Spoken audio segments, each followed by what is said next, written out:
Hi, welcome, Gene from Astar. How are you guys doing? I'm with my man, Perry. Hey, how's it going? Yeah, boy, we're going good. We're going good. Good. I don't think people realise that we're actually on a spaceship flying around the sun at 72,000 miles an hour whilst rotating at 1,000 miles an hour. It's pretty unbelievable, isn't it, when you think about it? Yeah, it's crazy to think that. I mean, like, to consider the Earth as a spaceship is definitely one thing. But it is, you know, we've got a magnetosphere, which is weakening, which is big news as far as I'm concerned. You know, I've been investing a lot of my effort and time into well over now, a decade and a half, trying to warn people about that very thing. You know, our magnetosphere is weakening, which is our force field. Yeah, definitely. So, here we are, spinning right now around the sun, 70,000 miles an hour. Just to give you an idea what that would be like, you put your hand, if your car was able to go that fast, and you put your hand out the window, it would melt instantly. Wow, imagine that, like, melting, just like, yeah, it's just not a good feeling. But you know, we completely forget all about this. This world is our biosphere, it's our little spaceship. You know, it encapsulates us and protects us in this hazard environment. Yeah. And, you know, we just take it for granted. You know, every day we wake up and, you know, what's more important are our personal issues in this world. So do you think the air is toxic? No, the air's not toxic. It's, you know, we've got good quality air wherever you are in this world, as long as you're not living in a mining region, you know, where the dustbin kicks up, you know. It's a good, great place. Yeah. People are talking about active volcanoes at the moment, that they're on the increase, but they're not. You know, we used to monitor this regularly, and I can just tell you this, that there is no more and no less volcanoes erupting right now. No, that's interesting. Even though I do like lava, I've always had this thing about lava. It's really fascinating. I've actually got a lava bed. Yeah, I know. I saw that. Yeah. And you know what? It's one of my worst nightmares. Actually, lava. Yeah, because I think it stemmed from watching a volcanologist walking along a plateau quite close to an active volcano. There was a fire fountain going up, and the ground just gave way. And, you know, the video caught what was beneath when the ground gave way. It was an underground canal, volcano, lava chamber. So if he'd have fell in there, he would have been swept away in seconds, but he would have died instantly. Didn't Luke Skywalker die from a...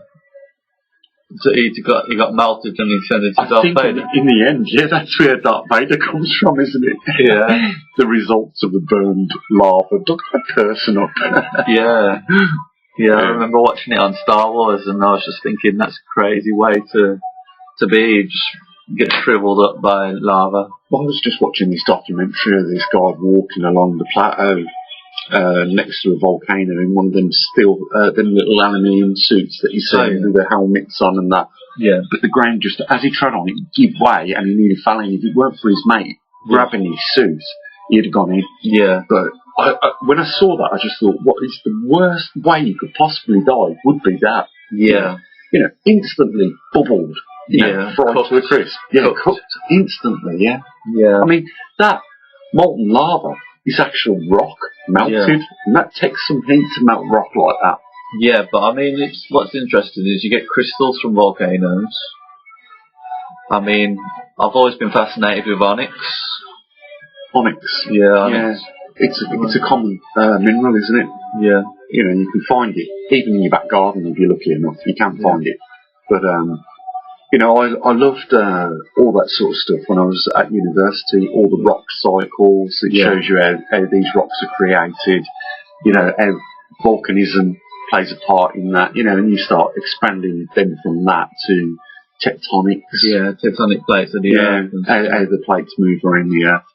And, I did that in geography. Yeah, it's I love all that stuff, you know, science. I'll always love science. It's real sad what's happened on this channel, you know, with what YouTube's done, because they've totally killed it off with their censorship. And it should be obvious to anyone that is listening right now what's happened. Yeah. So we must have been over the target on some of the subjects we were talking about, and obviously they didn't like it, so they shut us down pretty much. That's why we moved everything over to Patreon. At least we got more freedom. There's not so many people over there, but there's more freedom to talk about subjects. Yeah, definitely. That we wanted. But, I'm happy to do podcasts like this, just talk about anything in general. Yeah. So, far away. Have you got any ideas of topics that we can talk about? Music, whatever? Oh, we've already spoke about music, so I think I should go on to a different topic. Okay. So, let's think. What can we talk about? I mean, I do like the sound like healing crystals and stuff like that. I believe that they can heal with frequencies, and something that has fascinated humankind for years and years, thousands of years. Shamans, chakras, all that. The flower of life.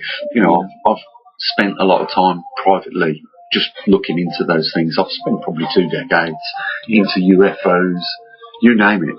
Yeah. And me and your granddad was looking for one day to actually see something unusual. Oh, okay. Did you ever hear about it? No, I didn't. No, so we were standing in the garden and we was looking at something in the distance, which I said to my dad, that's one of those helium balloons, the metallic ones, the silver ones. And it was in the distance, just glistening with the sun. And then we saw this, it must have been huge. I'm talking bigger than the ship. Yeah. In size. Come through the clouds, and it was obviously hot because the steam was coming from underneath it. All right. You could see as it was moving slowly. Well, it could have been moving quite fast, but it was at a distance, so, you got that perspective thing there going on. But, or relativity, is going on because it's in the distance. It looks like it's moving slow, but it could have been moving much faster than what it was. Yeah. But my best guess is that this wasn't something we built, and it doesn't belong to us, human beings. No. And if people are that naive to believe that, we are the only things in this universe that exist intelligently enough to build silicon, chips and things like that, and computers and phones, we're naive we're very naive if we think like that. But what we saw is this, shortly after we saw that big, huge ship, or that cigar thing come out of the sky, the size of a ship, was a sphere. Oh, okay. And it looked like just a pearl off a pearl necklace. Really? Same colour. And it came, and it weren't far away. It was within 10, 15 feet of us. All right. And it came from round the tree, then went over the house. So, it was obviously intelligently being manoeuvred. Yeah. I don't know whether that was the alien, or, this was a drone of some future, or, time travellers, I don't know, or UFO, I don't know. It could be anything. But it was just not, recognised technology by us. Yeah, definitely. So, do you believe in time travel then? Oh, time travel's proven.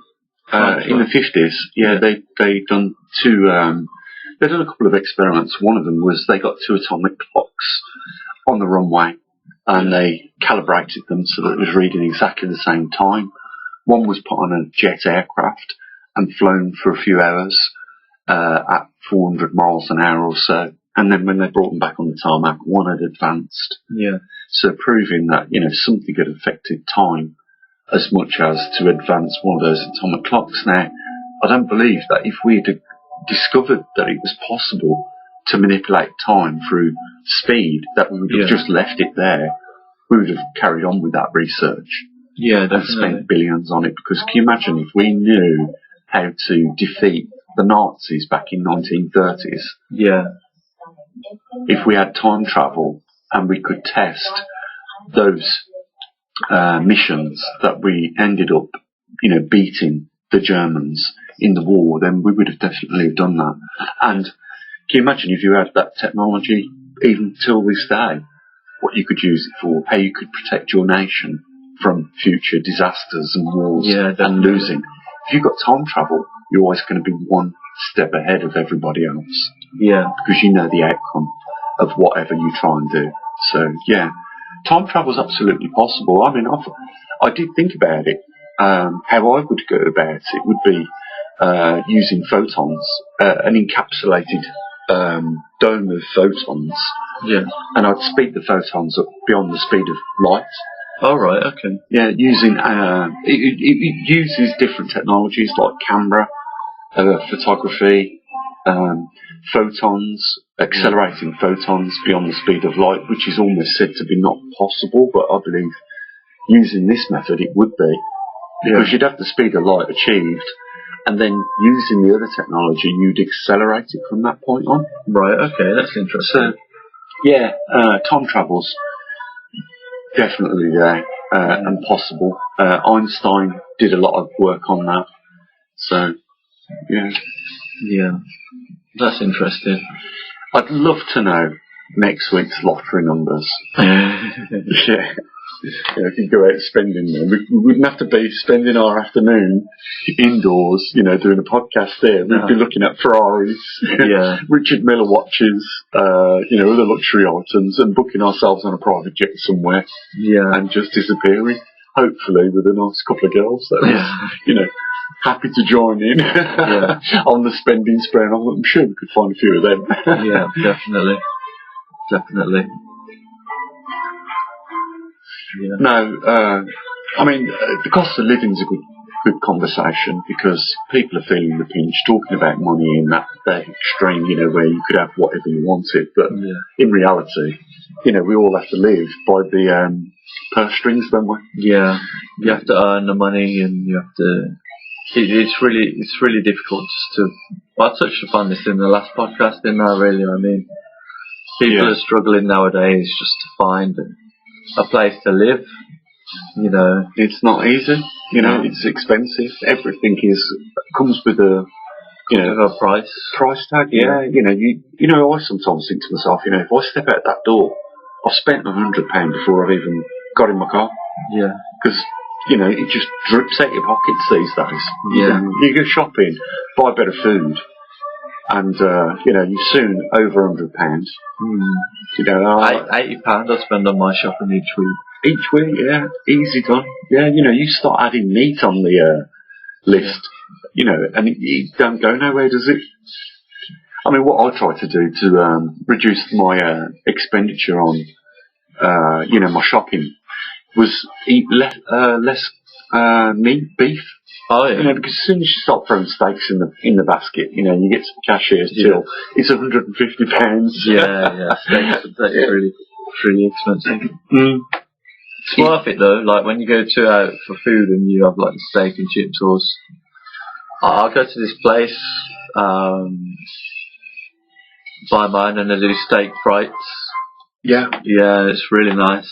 Well, I used to go regularly to Marco P.O.Y's in Birmingham in the mailbox. Yeah. And they do a good steak sandwich. It comes with a portion of fries. Yeah. Triple cooked chips. And for about 20 quid. Yeah. It's not breaking the bank really, is it? No. But you've got a nice view as well of all over Birmingham, because you're on the 24th floor, I think. Yeah. So it's really nice, I took your nan a few times for afternoon tea up there. Yeah. She loved it. Yeah. Just a different experience, and a different dining experience when you're on like the 24th floor and you can see all over Birmingham. Even in the distance, you can see the planes landing at Birmingham International Airport from there. Yeah. So, I love it. I love it. It's one of my favourite restaurants. It's not overpriced, and of course, it's one of Marco P.O.Y's. So, he's a fantastic chef. So he is indeed. Good money for value. Absolutely great environment. If anyone's ever been there or want to go there, I'll recommend it. Just park your car in the mailbox. A little bit on the pricey side of car parking, but if you're taking a woman out, you've got to treat her a little bit. Yeah, so, definitely. Don't be too Scroogey. Get yourself up there. I'll put an event on. The mailbox underneath the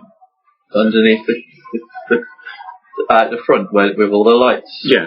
I'll put an event on there before called the social. What, by the canal? No, by at the front of the mailbox. At the front of the mailbox. Okay. Yeah, I used to promote and put on loads of events. I might start doing that again, to be honest, because it's a good way of income. Well, you just started doing your merch again, your hats and things like that. So if anyone wants one of Perry's garments. He's doing hats. What else are you going to do in the future? T-shirts, hoodies, yeah. And they're good. I like his hats. The baseball caps are fantastic quality. They're like Alcantara, but the logo's amazing. If you've seen Glassman, the logo, it's fantastic. And just put it down in the description. I'll link you up with Perry. You can look after you with that. Yeah, definitely. I'm going to start selling them on Etsy soon as well, so they'll be available on Etsy. Because you were selling quite a few of those, weren't you, before? Yeah. You see, there's one thing I've never done on this channel. I've never done any merch, but I've had lots of people say, let me do your merch for you, but I've never, because it was just really focused on science. Yeah. Not so much trying to earn money out of the channel, but just driving the science. Yeah. But I've had lots of people say to me, oh, let me do your merch for you, but I've had some good ideas for that, but I've never done it. But you know what, I'd happily promote yours, because I know it's good stuff. Yeah, it's definitely worth, for me, it's always good to sell, what you believe in. And for me, the quality is important. For me, I want the best for my customers. Yeah. The people who buy the product. That's the same with me. If I do anything, I want it to be the best I can do. Yeah. What's the point in doing something if you're not putting your heart and soul in it? It's like your music. Anyone that's not heard any of Perry's music, go to Glass Mammoth and tune in there. He's got quite a lot of stuff. There's still a lot of stuff you haven't put up on there. Yeah, there's loads. And you know what, guys? You're very lucky, because right now you've got a superstar that is not recognised at the moment quite clearly. His name is out there in the industry. I mean, I'm known in Birmingham. Yeah. So you're lucky to be on a fly in a wall sort of situation with Perry right now, because there's going to be a day where he's going to be super famous, and we might not be lucky enough to get him. The next time we might have to pay a sufficient amount of money. I think for me, I enjoy music too much. I love performing and stuff. Obviously, put on events and stuff, and I want to start doing a few shows soon. Like I said, I've done open mic nights before. I've got loads of material. Need to invest in some DJ stuff. Start doing some electronic music for people. Get them moving. Yeah.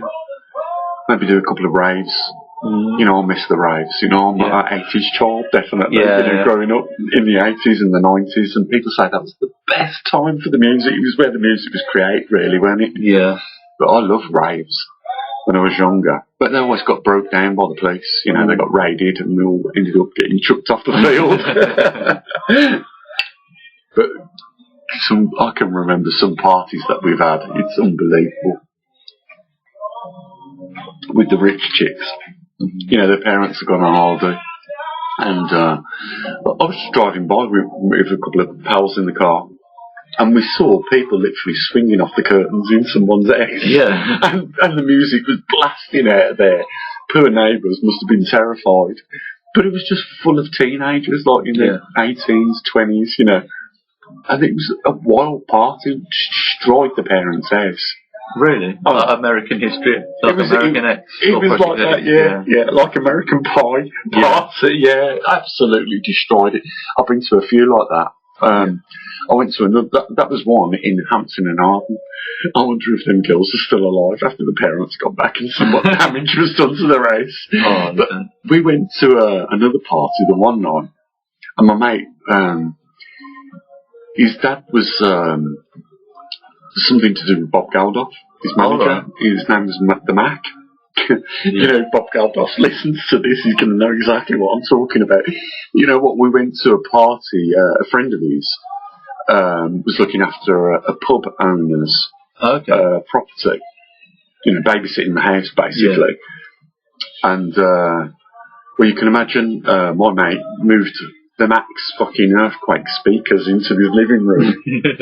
So everyone's stomping in there. You can imagine, he's rammed these houses, and everyone's stomping on the carpet, you know, raving. Yeah. But the carpet's been ripped up to the side of the wall, you know, because of the amount of people that are in there. And then it just took a turn for the worse. And it's not one of my proudest moments for allowing it to go on, but you know what? I had no control. People were just off their heads, and they were ripping the doors off the kitchen cupboards, tipping all the, you know, the pasta everywhere and the sauce, and they just destroyed the house.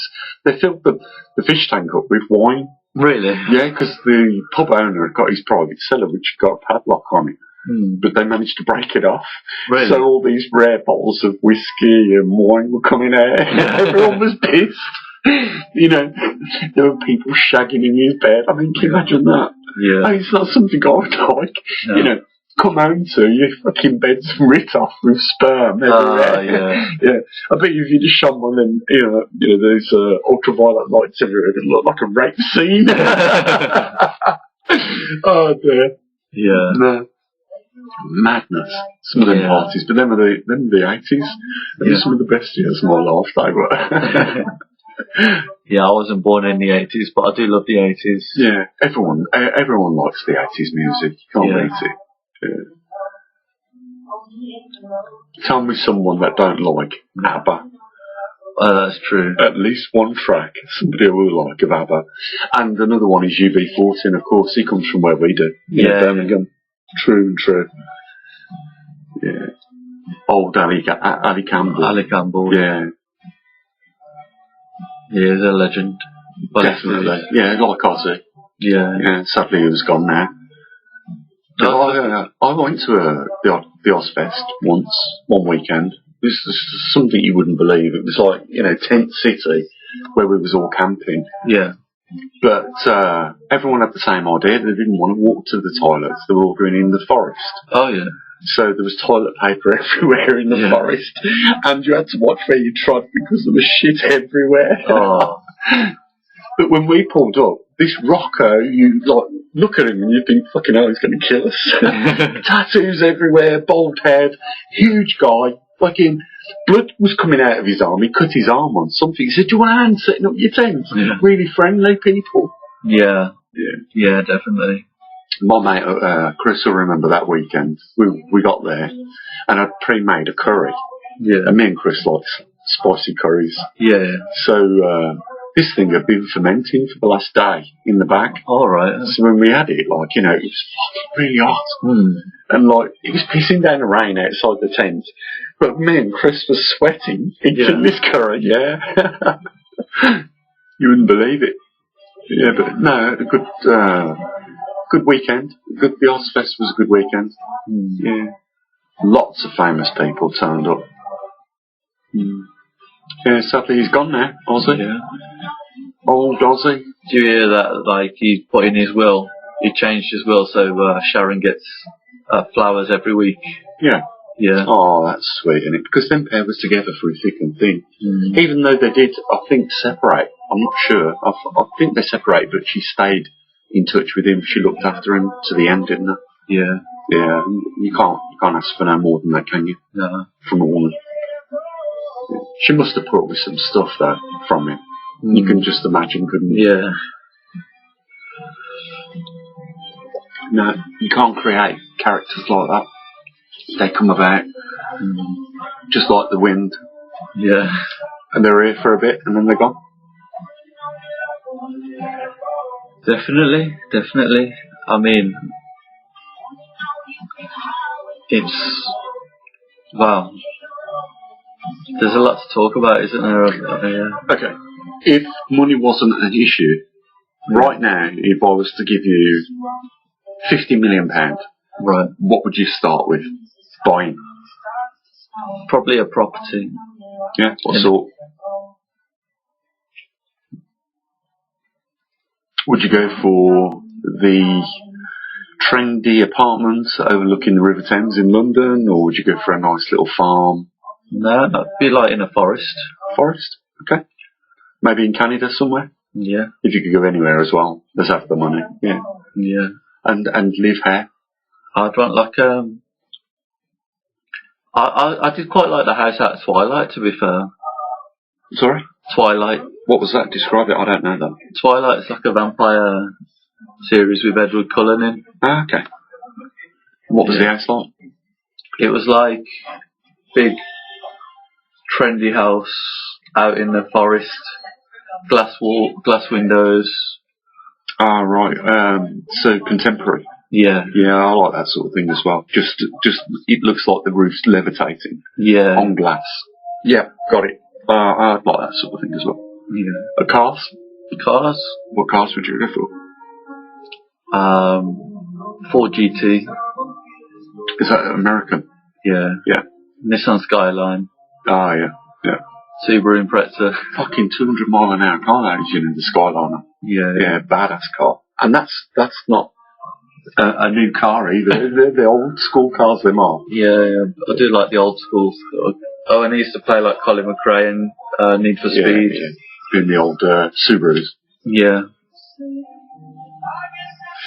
I'll tell you a story about a rally car I owned for a short while, about 6 months. I had what was it? A Lancia Delta Integral. Really? Yeah. They're nice cars, Fucking monsters, mate. I swear to God. My mates, right, had whiplash in it because of the G-forces when I went round the island. I could not put the thing sideways. No. I mean, first of all, it's a little car. Yeah. It's 4-wheel drive, so it grips the road like you would never believe. Yeah. And then it's got a turbo on it with a twin cam delivery, so awesome power, They was in the back of the car, like being squashed up the side of the door. I was going round it so fast. Yeah, it was an amazing car. If I had that car today, it's worth about 30 grand, 40 grand. Really? Yeah. They've gone through the roof. It's like the old RSs. I had a few of them as well. The RS 2000s. Oh, yeah. Mark II Escorts. I had a few of them. Yeah. Nice. Yeah, I completely refurbished one RS 2000, but sold it for £900. Yeah. Yeah, just give it away when you think about it. And the amount of work I've done on it, I took all the engine out, had it all powder coated underneath the bonnet and everything. It looked absolutely pristine. But then someone nicked the wheels on it. Really? Yeah, outside Nan's house. It was left on bricks. What wheels were they? The genuine RS 2000 wheels. Yeah. Yeah. I think there were 4 or 5 spoke wheels. But there was a nice set with the outer rim polished. Yeah. So it looked chrome, even though it was aluminium. It was just polished aluminium. But yeah, they even took. You can't have anything nice nowadays, can you? Really? It's hard. Yeah, it's really hard. But they even went in the boot and took the fucking spare out. Yeah. The boot. Yeah.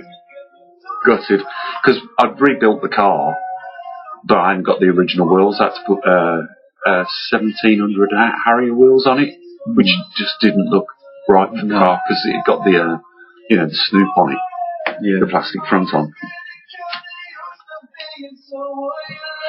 So okay, you got the house, you got the car, you got the GTO. Yeah. Is it the GTO or the GT4? GT4. GT4. You got the nice house. What are you going for next? I'd probably a full DJ setup. Yeah. In a soundproof room. Yeah. Your own sound laboratory. Yeah. I think I would go for. You see, I always loved the F50s, the Ferrari F50. Oh yeah. Which is one of the special Ferraris. They've done the F40, which is a beautiful one. F50. I really liked because that was when I was growing up as a young man, and I thought, fucking hell, if I ever got the money, I'd have one of them. And then you got the Enzo. Oh yeah. Which is like the champion of Ferraris. Yeah. So I think, you know what, I would definitely try and find myself an Enzo. Yeah. I do like Cadillacs. Yeah. What, the old traditional ones? Yeah. Yeah, the old-fashioned ones. Yeah. That'd be fun. I love the spoiler on the way they go out at the back. And yeah. They're quite wide though, aren't they? Yeah, they are. And like the suspension, the thing is, people that are listening to me that are American, you can't build cars to save your life. With the old, I believe they're still building cars with leaf spring suspension. Really? Yeah. And you put your foot on the brake and it just, like a boat, sits there rocking backwards and forwards. No. But I do like the engines that they have, but they just haven't put the road gear on. No. You know, for me, that's why I like European cars. I mean, they don't have cars like us. Like we've got, you know, even some European and international cars like the Impreza. Yeah, yeah. You know, is that my phone? That's your phone, yeah. Is it? It stopped. Anyhow, yeah. Yeah, I think I'd go for the Enzo Ferrari. Yeah. I'd probably have a trendy apartment overlooking the Thames in London. The Thames. That's my London pad, yeah. Yeah. Got the pad on the top on the roof. Yeah, I think I'd go for a helicopter as well. Yeah. Yeah. I'd put him from the test to do and flying at that, yeah. I don't know. Private jetting around the world. You know, just see as much as I could. Just live life to the max. Yeah, definitely. You know, because we're only here once, and you shouldn't be ashamed of wanting things. You know, like if I had the money, I would definitely buy a Richard Mille watch. Yeah. Yeah, not the Rolex. I think everyone that's got a couple of quid have got a Rolex. Yeah. I think most granddads out there that are listening have got a Rolex watch in the drawer somewhere. Yeah. No, I'd have a Richard Mille, a couple of Brettlings, that sort of thing. Yeah. I do like Richard Mille because it's not very popular, and to look at the Richard Mille watch when it's on your wrist, it just looks cheap. Does it? It looks like it's in some cases they are plastic. Yeah. You know, they're rubber, but they are built by hand. Every screw is individual. You know, if you've got a passion for watches, you'll appreciate the quality of a Richard Mille. Yeah, I think that's why they're expensive like they are. But I definitely have a couple of those. I would not have a Rolex. No. I just think that Rolex is just common. Too many people have got it. Yeah. You know, it's like, you know, there's nothing special about it anymore. They've produced so many. You know, everyone's got one, and they're not that expensive really. If you wanted a Rolex, you could get one within a year, I suppose. Anyone could. Yeah, you can get a good Rolex watch for about 10 grand now. Yeah. If you want to spend 20 grand, you get a Daytona. Yeah. But they're just not my cup of tea. No. Women, what sort of women? Oh, here we go. Hot, fast, or slow, easy? I like easygoing women. Yeah, people who want to enjoy the time and enjoy going out, travelling. Bubbly women. Yeah. Someone that's up for a bit of a laugh, not too much of a damn, you know, miserable thing, you know. You know, someone that wants to experience some nice things in life, like, you know, women do like to go out for nice meals. Yeah. You know, they like you to take them a bit of shopping as well, you know, take them round, you know, show them, introduce them to new sights, new things, you know. But I think I'd go for something sporty. Sporty? Yeah. Tall, long legs, skinny, young. Yeah. Half my age. Or younger. If I could get away with it. But not too young. No Jeffrey Epstein stuff. No, that's a bit weird. No, it'd be fucking too sick, that would. No. But, no, definitely, she's in her mid-20s. Yeah, I could do that. I could cope with one of them. Yeah. I'm sure a lot of the guys listening could do as well. Yeah. Hard to find. You know what? It's so easily overlooked. What we actually have got is a beautiful world. Yeah, we do. And there's some, you know, it's only when you're probably alone and you've gone to a foreign destination and you're looking at something in front of you over the open landscape that you appreciate. Our Earth is beautiful. Yeah, definitely. Yeah. And I think everyone appreciates that. It's just that it's it's easily overlooked because the pressures in life today dictate that we have to fucking worry about bills and things like that. Who gets, like me and you yesterday, we went for a walk, didn't we, in the countryside. Yeah. We sat down under that tree in the shade and we was just enjoying the scenery, weren't we? Yeah. You know, who gets to have the affordability of that luxury? True.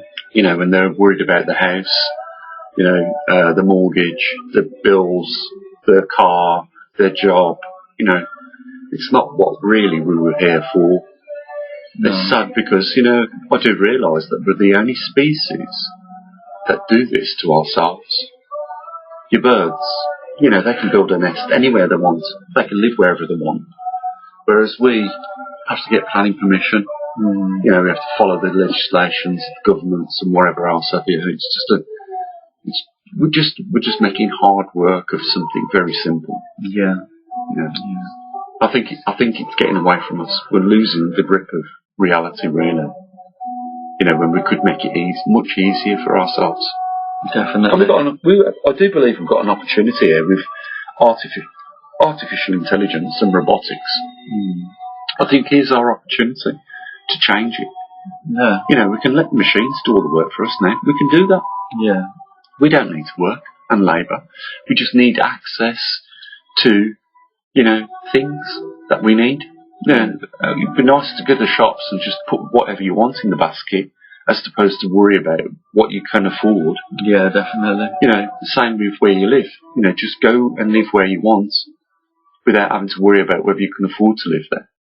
You know, we've got the technology. It's all there. It's just not being utilised in the best way. It's sad. Yeah. And you know what? I really feel sorry for the younger generation, because they will never, in this life, as far as I can see, they will never enjoy the things that I enjoyed when I was growing up. Yeah. Because the freedoms and the ease is just simply not there anymore for them. You know, they've been given a real bad deal by, you know, generations like me. Unfortunately, we didn't think enough about your generation, which is sad. Because if I could change it, I really would love to. Yeah. Yeah, because you know what? We could make this place a paradise for you guys. You know, it doesn't have to be hard. You know, all these things that we want, we can have. It just, at the moment, they're very hard to get hold of because of the system that is clogging up the, you know, the way forward to obtain these things. You know, it's a sad thing. But I do love and admire the spirit of your generation. Yeah. Yeah. Yeah. Because you haven't given up. No. You're still hanging in there, and that's absolutely. And I know people are going to comment on this. You know, that is an amazing spirit. You know, don't give up. Yeah, never give up. I've even got a song called "Never Give Up." Yeah. Next time we'll have to put it on. Next time we do a podcast, we'll have to put it on. Yeah. Because I think that's a good message there. Don't ever give up. And I've got a song called "No Worries" as well. I have heard that one. Yeah. I like that one. Yeah. Well, guys, we're going to end the podcast there. Yeah, I think it's a good idea. And who knows? We'll do another one. Maybe tomorrow. Yeah. See what's going on. Yeah. You know, we just hope that you enjoy our company and you know, the tone of the conversation. And we will be back. Yeah. I'll be back. I'll be back. Guys, you have an amazing day. Look after your loved ones. And me and Perry send our love, as always. Bye for now. Bye now.